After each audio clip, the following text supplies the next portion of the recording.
साथियों, जय मूल्यवासी। आज मैं उपस्थित हूँ केदारनाथ उपचुनाव के यहाँ जगह पर।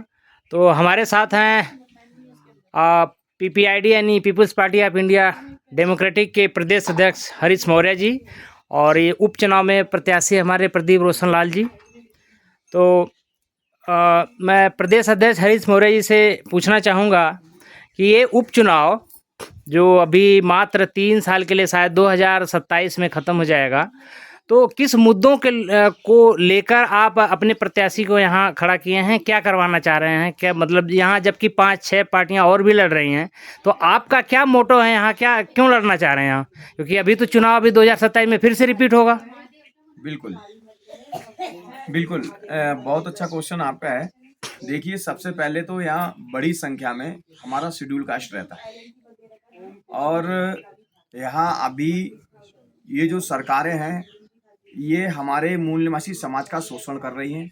जो इस देश का मूल निवासी है, ये इतना सुंदर प्रदेश है जहाँ पर पर्यटन स्थल हैं, और आज भी जब हम गांव-गांव घूम रहे हैं तो झोपड़ियाँ, शिक्षा नहीं है बच्चों के लिए, झोपड़ियाँ हैं, खाने की व्यवस्थाएं नहीं है, सिंचाई नहीं करेंगे तो फसलें कहाँ से होंगी, उनके साथ भेदभाव, मतलब इस तरह की बहुत सारी परेशानियां हमारे मूल निवासी समाज के साथ हैं, और जिसके लिए people's party of India democratic लड़ाई लड़ रही है, जिसमें हमारा साथ हमारे भाई प्रदीप रुदयाल जी इस उपचुनाव में खड़े हुए हैं।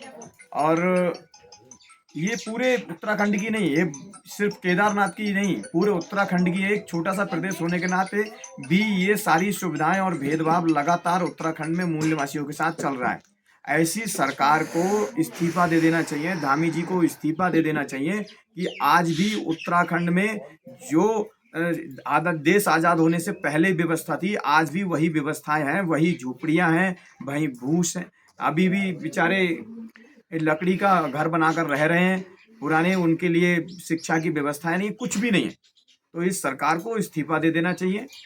और इस तरह की सरकारें जो है ना, वो लोगों का शोषण कर रही है, चाहे वो कांग्रेस हो चाहे बीजेपी हो, एक सांपनाथ है तो एक नागनाथ है। और ये संविधान विरोधी सरकारें हैं। संविधान विरोधी सरकारें मतलब देश विरोधी सरकारें। ऐसी सरकारों पर ऐसे लोगों को इस्तीफा दे देना चाहिए। ऐसे संगठनों पर, ऐसी पार्टियों को वो बैन भी लगना चाहिए। अभी उत्तराखंड में भाजपा की सरकार है और इस सरकार के अगेंस्ट जब आपको लड़ाई लड़नी है, यहाँ एक आप चुनाव लड़ रहे हैं, तो अब ऐसी क्या मतदाताओं के अंदर क्या ऐसी भावनाएं पैदा करेंगे कि जिससे आपकी तरफ एक जो यहाँ पर पार्टी ऑलरेडी अपना एग्जिस्ट कर रही है, एक मुख्यमंत्री जिसका है, उसके अगेंस्ट में आपको लड़ना है, तो आप जनता के बीच जाके ऐसी क्या चीज़ें बताएंगे कि जनता आपके पास आए, जबकि उनको विकल्प वहाँ दिख रहा है कि मुख्यमंत्री ऑलरेडी हमारा है। तो ऐसे आप गांव और नगरों में जाएंगे तो क्या जनता के बीच ऐसे मैसेज डालेंगे कि आपकी तरफ लोग वोट डालें? देखिए, मैसेज आपने बहुत अच्छा क्वेश्चन किया। मैसेज डालने की जरूरत नहीं है। क्यों? क्योंकि आज 70 विधानसभाओं में जो सुरक्षित सीटें हैं, कुछ ऐसे हमारे जो ऐसी सुरक्षित सीटें होती हैं जिन पर इनके इशारे पर काम करने वाले लोग ही प्रत्याशी लड़ते हैं, वो स्वतंत्र प्रत्याशी नहीं होते हैं। तो आज जो है, आज 70 विधानसभाओं में SC ST OBC के लिए अगर 90% उनकी जनसंख्या है, मगर आज भी 95% विधायक सिर्फ जनरल है, मतलब ब्राह्मण है, क्षत्रिय, वैश्य है। और आज जो SC ST OBC जो इस देश का मूल निवासी है, वो आज भी उसको अधिकार नहीं मिले हैं। आज आप देख लीजिए, OBC के 2 विधायक भी नहीं है, जहां 40 से 45%, 50% तो मिनिमम रहता है हर जगह उत्तराखंड में। और आगे आप क्षेत्रीय जो प्लेन क्षेत्र है, वहां पर 60% OBC है, वो आज 2 सीटें भी उन्हें विधायक नहीं है, 2 सीटों पर भी विधायक नहीं है, कोई भी उत्तराखंड में विधायक नहीं है। शेड्यूल कास्ट की भी यही हालत है। तो SC ST OBC जो इस देश का मूल निवासी है, उसको समानता का अधिकार नहीं दिया, मतलब संविधान के एक नष्ट करने का ये इन्होंने प्लानिंग बनाई है। रिलीजियस पॉलिटिक्स कर रहे हैं, एक धर्म की राजनीति, एक मुस्लिम हिंदू मुस्लिम की राजनीति जो संविधान के खिलाफ है।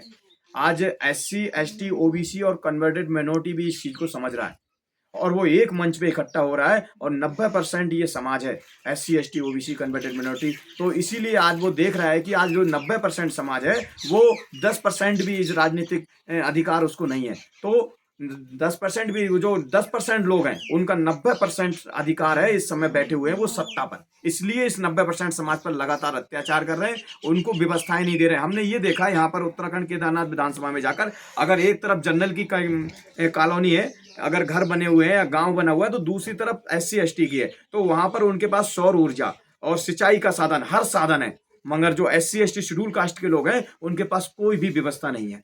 आज देख लीजिए, इससे पहले गोचर जो चमोली का स्थान है वहां पर माइनॉरिटी को भगा रहे हैं। कौन सा अधिकार दिया संविधान ने आपको किसी को आप अल्टीमेट देने का? तो ये एक सोची समझी प्लान। इससे पहले हमारे शेड्यूल कास्ट का भाई एक बार बाजा बजा रहा था, यहाँ प्रोग्राम जो धार्मिक प्रोग्राम होते हैं, बाजा बजा रहा था, तो उसको बुखार आ गया, किसी तरह से उसकी तबीयत खराब हुई, दूसरे दिन उसने मना कर दिया। ये जनरल लोगों ने उनके ऊपर जुर्माना डाल दिया, 5,000 रुपए का जुर्माना डाला।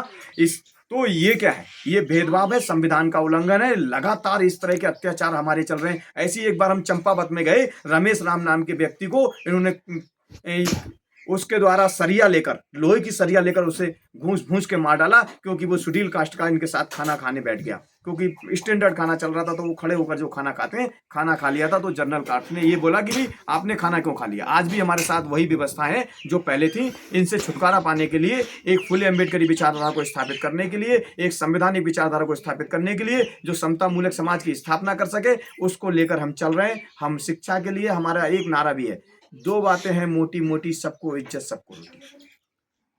तो वो संविधान हमको देता है, संविधान हमको मौलिक अधिकार देता है, फंडामेंटल राइट्स देता है। हम चाहते हैं कि संविधान की मानने वालों की सरकार आए, जिससे हमारे इस मूल्यवासी समाज को न्याय और सम्मान मिल सके। बहुत बहुत धन्यवाद सर, आपने बहुत डिटेल में बताया, हमारे क्वेश्चन का आंसर आपने। और एक क्वेश्चन और करना चाहूँगा कि यहाँ आपके जो विधानसभा केदारनाथ है, लगभग 90,000 वोट हैं यहाँ, और 90,000 में 173 बूथ बने हुए हैं शायद, यहाँ 73-74, इस बार शायद 75 हो जाएंगे, पिछले विधानसभा में 173 थे। तो आप अभी कितनी विधानसभाओं में यहाँ तक वोटरों को लेकर जाके वहाँ अपनी कैंपेनिंग कर चुके हैं, और कितना बाकी हैं? कितने बूथ, कितने बूथ को जी? और क्या अभी बहुत कम टाइम बचा है आपके पास, और इसके लिए काफ़ी साधन संसाधन की भी ज़रूरत होगी, तो अभी क्या प्लानिंग है और कितने दिनों तक आप